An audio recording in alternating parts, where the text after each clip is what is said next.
Hello दोस्तों, हम लोग बात कर रहे थे एसएससी सीएचएसएल 2023 का जो 2 अगस्त को एग्जाम हुआ था इवनिंग शिफ्ट का, उसके क्वेश्चन का सोल्यूशन का हम लोग बात कर रहे थे। पिछले वीडियो में मैंने 1 से 10 तक का क्वेश्चन का सोल्यूशन आप लोगों को बता चुका हूं। आज के वीडियो में मैं बाकी के 10 क्वेश्चन का सोल्यूशन चुके, बाकी का तो 15 क्वेश्चन है, बट मैं इस वीडियो में मात्र 10 क्वेश्चन का सोल्यूशन बताऊंगा। उसके बाद वाले वीडियो में मैं बाकी के 5 क्वेश्चन का सोल्यूशन बता दूंगा। तो चलिए हम लोग क्वेश्चन को बनाना शुरू करते हैं। ठीक है, हमारा क्या यहाँ पर कपिल ने अप्रैल 2022 में, इसको भी पढ़ने में टाइम मत लगाइएगा, ठीक है, लेकिन ये कितना है, 30 लाख है ना। 30 लाख के निवेश के साथ एक व्यवसाय शुरू किया। 6 माह के बाद उसका दोस्त कुणाल 25 लाख के निवेश के साथ उसके साथ शामिल हो गया। फरवरी 2023 में कपिल की एक पूर्व कक्षा साथी सलोनी ने भी पहले के 2 साझेदारों द्वारा किए गए कुल निवेश के बराबर धनराशि का निवेश किया। जिस दिन कपिल ने व्यवसाय शुरू किया था उस तारीख से 3 वर्ष बाद अर्जित लाभ किस अनुपात में बांटा जाएगा। तो ध्यान दीजिए, एक जन लाया 30 लाख, एक जन लाया 25 लाख और एक जन लाया 55 लाख, क्योंकि बोल रहा है कि पुराने का जो लोग थे उनके जितना राशि लेकर के आई कौन, सलोनी। ठीक है, अब ध्यान दीजिए, यहां पर कपिल जो है वो अप्रैल में स्टार्ट किया था, ठीक है, और उसके 6 महीना बाद ये आया, यानी कि कपिल जितना दिन रहा उससे 6 महीना कम ये रहा। क्वेश्चन में क्या बोल रहा है, 3 साल बोल रहा, तो ये 3 साल तो पूरा पूरी रहा ना जी, और ये 6 महीना बाद आया है, तो ये कितना रहा, 2.5 साल। 3 साल में 6 महीना कम रहा तो 2.5 साल रहा। और इस सलोनी कितना दिन रही, ये कब आई थी, ये फरवरी में आई थी। ठीक है, अब ध्यान दीजिए, फरवरी में आई थी, यानी कि फरवरी 2023 में आई, तो ये 10 महीना कम काम कर रही है, 10 महीना कम काम कर रही है। तो 3 साल में कितना महीना होता है, 36 महीना होता है, यानी कितना महीना तक काम की है, 26 महीना। अब हम यहां जब महीना लिए तो यहां भी तो हमको महीना ही लेना होगा ना, तो यहां पे कितना होगा, 2.5 साल का क्या महीना, 6, मतलब 24 6 30, और यहां पे कितना हो जाएगा, 36। ठीक है, यहां पर हो जाएगा 36। अब इसको आप लोग काटिए, 5 का पहाड़ा में 5 छक 30, 5 25, 11 बार में, 2 से भी कट जाएगा 18 बार में, ये 15 बार में, और ये 13 बार में। ठीक है, अब इसको गुना कीजिए, अब तो कटेगा है नहीं। 18 छक कितना होता है, 128 के 108 होता ना, 108 होता है, हाँ ठीक है। और 15 पचे कितना, 75, और 13 को 11 से गुना, 108 तो हमारा आ ही गया, इसके बाद 75 मेरा आ ही गया। आपको साफ साफ दिख रहा है 108 और 75 आगे गुना काहे कीजिएगा, लेकिन अगर आप इसको गुना करिएगा भी तो भी 143 आ ही जाना है। ठीक है ना, आगे बढ़ते हैं, क्वेश्चन नंबर 12। ठीक है, 12 नंबर देखिए, एक समबाहु त्रिभुज की प्रत्येक भुजा की लंबाई 22 सेंटीमीटर है, इस त्रिभुज का क्षेत्रफल ज्ञात कीजिए। तो समबाहु त्रिभुज का यानी कि क्या बोल सकते हैं इसको, इक्विलेटरल ट्रायंगल। ठीक है ना, इक्विलेटरल ट्रायंगल का अगर आपको एरिया निकालना है तो उसका फॉर्मूला होता है √3/4 ए स्क्वायर बोले तो भुजा का स्क्वायर यानी कि साइड का स्क्वायर, तो √3/4 गुना 22 गुना 22 कटेगा 2 से 11 बार में, और ये भी 11 बार में, कितना आएगा 121/3। Option number C. ठीक है, क्या था इस क्वेश्चन में, कोई दम था, कोई दम नहीं था, बस फॉर्मूला याद होना चाहिए, बन जाएगा। आगे बढ़ते हैं, एक AB वृत्त की एक जीवा है, तो पहले एक वृत्त चाहिए हम लोगों को, एक वृत्त, कलरफुल वृत्त ले लेते हैं। ठीक है, कहता है कि AB वृत्त की जीवा एक जीवा है, यहां से बना दीजिए जीवा, इसका नाम दे दीजिए A एंड B। उसके बाद कहता है इसका व्यास AOC, व्यास यहां से इसका दे दीजिए व्यास। ठीक है ना, A यहां पर बीच में आएगा आपका O, केंद्र इसका, और ये C, यहां तक कोई दिक्कत नहीं है। आगे क्या कहता है, एंगल ACB 65 डिग्री, ACB ये वाला कितना हुआ, 65 डिग्री। ठीक है, यदि AT बिंदु A पर वृत्त की स्पर्श रेखा है, AT, अब यहां से एक ठो रेखा खींच दीजिए। ठीक है, यहां पर नाम दे दीजिए इसका T। ठीक है, क्या कहता है, AT बिंदु A पर वृत्त की स्पर्श रेखा है, तो कौन BAT, क्या बताना आपको, BAT आपको बताना है। अब ध्यान दीजिए यहां पर ये वाला एंगल अगर हमको पता चल जाए तो काम बन जाएगा, क्योंकि हमको पता है कि वृत्त के स्पर्श रेखा और केंद्र से जो रेखा आती है वृत्त के स्पर्श बिंदु को छूते हुए, ये कितना बनता है 90 डिग्री। ये पूरा कितना बनता है, ये वाला एंगल कितना बनता है 90 डिग्री बनता है, ये हमको पता है। अगर हमको किसी तरह से ये वाला पता चल जाए तो हम लोग ये वाला भी बता देंगे। तो ध्यान रखिएगा, वृत्त के व्यास द्वारा वृत्त पर बनने वाला कोण 90 डिग्री का होता है। तो ये वाला कोण कितना हो जाएगा 90 हो जाएगा। अब ये 90 है, ये 65 है, तो ये कितना हो जाएगा, त्रिभुज के तीनों कोणों का योग कितना होता है 180 होता है। ये 90 है, ये 65 हो, ये कितना हो जाएगा जल्दी बताइए 25 हो जाएगा, होगा ना ये 25। और जब ये 25 होगा और ये पूरा 90 है तो कितना हो जाएगा 65 नहीं हो जाएगा। फर्स्ट नंबर ऑप्शन आया समझ में। तो इसका क्वेश्चन तभी आप बना पाते जब आपको पता होता कि स्पर्श रेखा जो होता है, स्पर्श रेखा के स्पर्श बिंदु पर केंद्र से अगर हम लोग लाइन खींचते हैं तो वो क्या होता है परपेंडिकुलर होता है, प्लस वृत्त के व्यास द्वारा यानी कि डायमीटर द्वारा वृत्त के ऊपर जो कोण बनता है वो 90 डिग्री का बनता है। ठीक है, ये जो भी चीज यहाँ पर दिखाई दे रहा है आप लोगों को, ये हम लोग को पढ़ना था क्लास 9th में। ठीक है, आगे बढ़ते हैं हम लोग। अब यहाँ पर आया, देखिए इसको बनाने का बहुत ही सिंपल सा तरीका हम आप लोग को ऑलरेडी बता चुके हैं। आप कीजिए कुछ नहीं, यहाँ पर ए का वैल्यू अपने मन से ले लीजिए।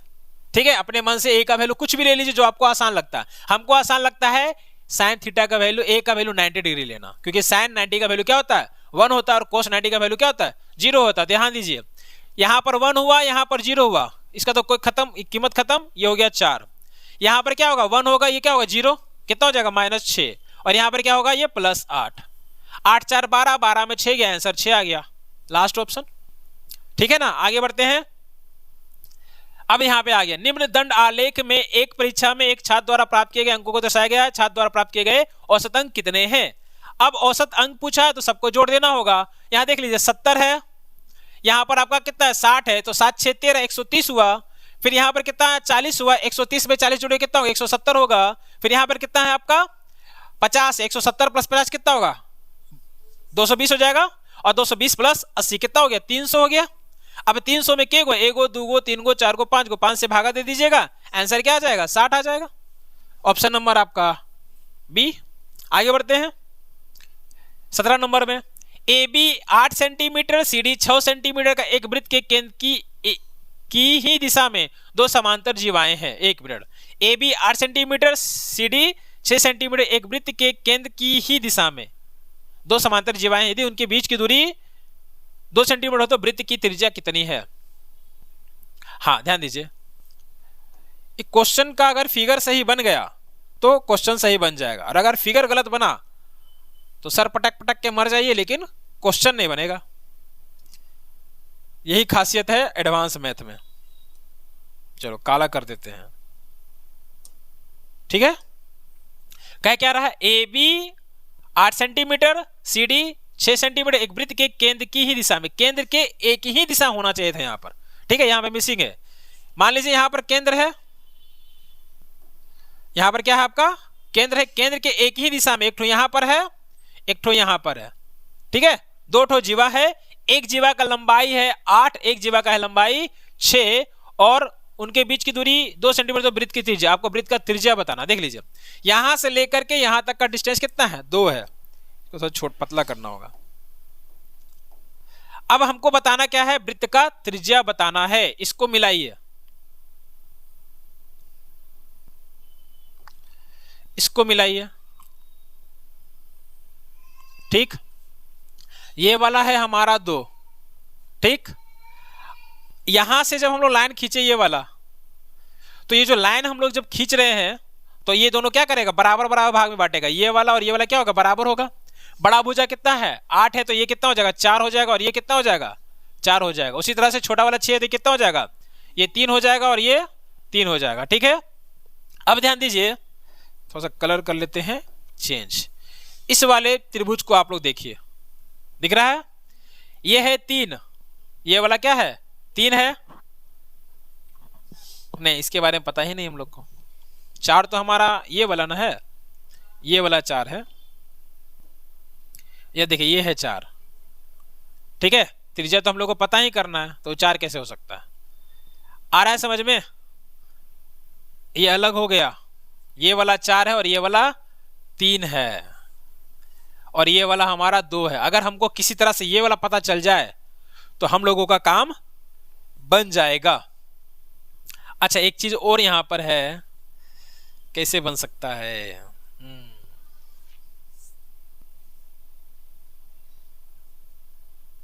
हाँ देखिए, अगर हम इस वाले त्रिभुज को ले ले, इस वाले त्रिभुज को ले ले, ठीक है ना, इसको हम लोग फिलहाल मान के चलते हैं x, ठीक है, ये तो हमारा रेडियस है, तो r का वैल्यू क्या हो जाएगा? आर स्क्वायर बराबर कितना होगा? 4 का स्क्वायर प्लस x का स्क्वायर होगा।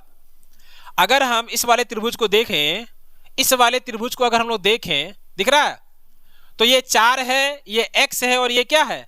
r है, तो r स्क्वायर बराबर होगा 4 स्क्वायर प्लस x स्क्वायर।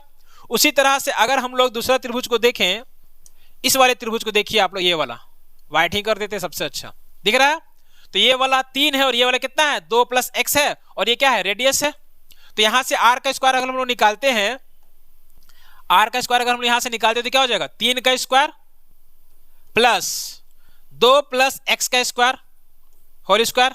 बोलिए होगा कि नहीं होगा? अगर हम ये छोटा वाला त्रिभुज ले ले तो r स्क्वायर निकल जाएगा इस तरीके से, अगर ये वाला त्रिभुज ले ले तो r स्क्वायर इस तरह से निकल जाएगा, ये r स्क्वायर ये r स्क्वायर, तो दोनों इक्वल हो जाएगा, दोनों को इक्वेट कर दीजिए। तो 4 का स्क्वायर कितना? 16 प्लस x स्क्वायर बराबर में देख लीजिए 3 का स्क्वायर कितना आएगा? 9 आएगा। अब 2 प्लस x का होल स्क्वायर क्या होगा? 2 दूना का 4 प्लस 2ab यानी कि 4x और प्लस x स्क्वायर। बोलिए कोई दिक्कत है? अब देखिए काटिए, इसको काटिए या सोल्व कीजिए। x स्क्वायर से x स्क्वायर गया, कितना हुआ? 9 4 13 हुआ, 9 4 13 इधर लाएंगे तो 16 में 13 जाएगा, कितना बच जाएगा? 3 बच जाएगा। और यहाँ कितना बचा? 4x बचा, तो x का वैल्यू कितना आ गया? 3/4 आ गया। अब x का वैल्यू 3/4 जब आ गया तो हम r का वैल्यू नहीं निकाल सकते हैं? बोलिए r का वैल्यू निकलेगा? निकाल लेते हैं। तो ये हो गया 16 प्लस x का वैल्यू कितना है? 3/4, स्क्वायर करने कितना होगा? 9/16 होगा ना। तो 16, अब इसको आपको फ्रैक्शन का एडिशन तो आप लोग आता होगा, भिन्न का जोड़ भिन्न का घटाओ। तो देखिए 16 को 16 से गुना करें कितना आएगा? 256 प्लस 9, 256 में 9 जोड़ेंगे तो 9 6 15, कितना होगा? 265। अंडर रूट 265 कहीं दिख रहा है आप लोग को? दिख रहा है ना, क्योंकि स्क्वायर है ना, उधर जाए तो रूट चढ़ जाएगा। तो अंडर रूट 265 से हम लोग इसको आंसर लगा दिए। आगे बढ़ते हैं 18 नंबर। ये देखिए क्वेश्चन आसान इतना है कि हम क्या बोले आप लोग को, देखिए x square minus a square, x square minus b square. बोले तो यहां पर लिख सकते हैं एक्स स्क्वायर माइनस 1 को 1 का स्क्वायर लिखेंगे और एक्स स्क्वायर माइनस 9 को 3 का स्क्वायर लिखेंगे। तो ए स्क्वायर माइनस बी स्क्वायर का फॉर्मूला होता है ए माइनस बी और ए प्लस बी होता है। बीच में देखिए माइनस है ना, यहां भी x माइनस 3 और x प्लस 3। बोलिए कोई दिक्कत है? बट्टा में देख लीजिए क्या क्या दिया हुआ। इसका बट्टा में दिया हुआ x माइनस 1, इसका बट्टा में दिया हुआ x माइनस 3। देखिए कटा, x माइनस 1 से x माइनस 1 गया, x माइनस 3 से x माइनस 3 गया, यहाँ बच गया x प्लस 1 फिर माइनस x प्लस 3, तो कितना हो जाएगा? माइनस x माइनस 3, ठीक है, माइनस x माइनस 3 हो जाएगा। देखिए x गया काम से, तो एक में से माइनस मतलब एक में से 3 घटाएं कितना आएगा? माइनस 2 आएगा। आइए समझ में? आगे बढ़े 19 नंबर देखिए। अच्छा 18 नंबर। एक संख्या को 78 से भाग देने पर भागफल 280 तथा शेषफल 0 मिलता है। देख लीजिए 18 से भागा दिए तो भागफल 280 मिला और शेषफल क्या मिला? 0 मिला। 78 से भागा दिए तो भागफल क्या मिला? 280 और शेषफल क्या मिला? 0 मिला। यानी कि वो संख्या क्या है? 78 गुना 280 है। अब क्या बोल रहा है? 65 से भागा दीजिए। चलिए भागा देते हैं। तो देखिए 13 का पहाड़ कटेगा, 13 5 65, 13 6 78 और 5 से ये पूरा पूरी कट जाएगा। रिमाइंडर क्या आएगा? 0 ही ना आएगा। बन गया। बोला है शेषफल का मान क्या होगा? 0 आएगा। आइए बात समझ में? आगे बढ़ते हैं 20 नंबर देखिए। हाँ, 2 वर्ष पूर्व एक छोटे से शहर की जनसंख्या 60,000 थी। पहले वर्ष इसमें 5% की वृद्धि हुई, लेकिन महामारी के कारण दूसरे वर्ष में इसमें 10% की कमी है। इसकी वर्तमान जनसंख्या क्या है? देखिएगा, पहला साल 5% बढ़ रहा है तो 60,000 का 5%। तो ध्यान रखिए किसी भी संख्या का 10% निकालने के लिए 10 से भागा देते हैं तो 60,000 को 10 से भागा देते क्या आएगा? 6,000 आएगा। लेकिन हमको क्या बताना है? 5%, तो 6,000 का 5% कितना हो जाएगा? तो 6,000 का आधा आधा कर देंगे, 5% मिल जाएगा ना। कितना आएगा? 3,000, यानी कि कितना हो गया? 6300, मतलब 63,000। तो एक साल बाद कितना हो गया 63,000। दूसरा साल क्या बोल रहा है 10% का कमी आया है। तो अभी कितना है हमारे पास 63,000 है। 63,000 का 10% कितना होगा 6300। घटा दीजिए तो यहाँ पे देखिए 700 आएगा। कहीं ऑप्शन में दिख रहा है, दो जगह दिख रहा है, दिख रहा है ना, यहाँ भी 700, यहाँ भी 700। घटा लेते हैं आगे। यहाँ कितना बचा, एक तो इसको दे दिया, यहाँ बचा 12, 12 में से 6 गया तो कितना 6, एक मिनट, हाँ फर्स्ट नंबर दिखी गया आपको, है ना, बन गया। आगे बढ़ते हैं 21 नंबर, नहीं 20 नंबर। एक त्रिभुज एबीसी में भुजा बीसी को डी इस प्रकार बढ़ाया जाता है। एक मिनट, एक त्रिभुज एबीसी में भुजा बीसी को डी तक, देखिए कुछ कुछ, हाँ डी तक इस प्रकार बढ़ाया जाता है कि, तो सबसे पहले त्रिभुज बनाना होगा। चलिए बनाते हैं। देखिए एडवांस मैथ में जो ये आपका ज्योमेट्री का पार्ट है, अगर इसमें आप लोग फिगर ड्रॉ कर लेते हैं तो क्वेश्चन को बना पाएंगे, अदरवाइज नहीं बना पाएंगे। फिगर ड्रॉ करने के बाद जो भी प्रॉपर्टी है वो भी पता होना चाहिए। सबसे पहले तो फिगर ड्रॉ हो जाए, और फिगर ड्रॉ नहीं होगा तो फिर बनाइएगा कैसे। तो पहले फिगर ड्रॉ होना चाहिए, वो भी सही ड्रॉ होना चाहिए, और सही ड्रॉ होने के बाद जो प्रॉपर्टी है, जो फॉर्मूला है, या जो हवी प्रॉपर्टी और फॉर्मूला है, वो सारा आपको याद होना चाहिए। तो ये सब का क्वेश्चन बनता है चुटकी में, कैलकुलेशन रहता है इसमें, है नहीं। खाली फॉर्मूला याद रहे, फिगर ड्रॉ कर लिए, क्वेश्चन बन गया, तुरंत सेकेंडों में बनता है इसका क्वेश्चन, ठीक है ना। तो त्रिभुज बना लीजिए ए बी सी। आगे क्या कहता है, बीसी को, देख लीजिए बीसी को, यानी कि सी की तरफ बढ़ रहा है, ठीक, डी तक बढ़ाया गया। कहीं भी आप डी दे दीजिए, जरूरी नहीं है कि कितना लंबा बढ़ाया जाए। उसके बाद कहता है angle A C D, A C D 127 degree, A C D sorry, A C D ये होगा 127, हमको लग रहा था ये कम है, ये 127 डिग्री हुआ। और ए बी सी ये कितना 35 डिग्री, ठीक है ना। एंगल बी ए सी बताइए, बी ए सी बताइए, ये एंगल बताना है। तो आप लोग को पता होना चाहिए ये जो बहिष्ठ कोण है ना, ये बहिष्ठ कोण है, इसका योगफल इन दोनों के, इसका वैल्यू जो है इन दोनों के योगफल के बराबर होता है, ठीक है। x और 35 डिग्री को जोड़ने पर क्या आएगा 127 आएगा। सीधा सीधी इसमें से 35 घटा दीजिए। तो पहले 27 घटाइए, उसके बाद कितना घटेगा 8 घटाइएगा, तो 100 में से 8 गया तो कितना 92 डिग्री। आप लोग डायरेक्ट भी घटा लीजिए लिख करके, 127 माइनस 35 डायरेक्ट भी आप लोग घटा सकते हैं,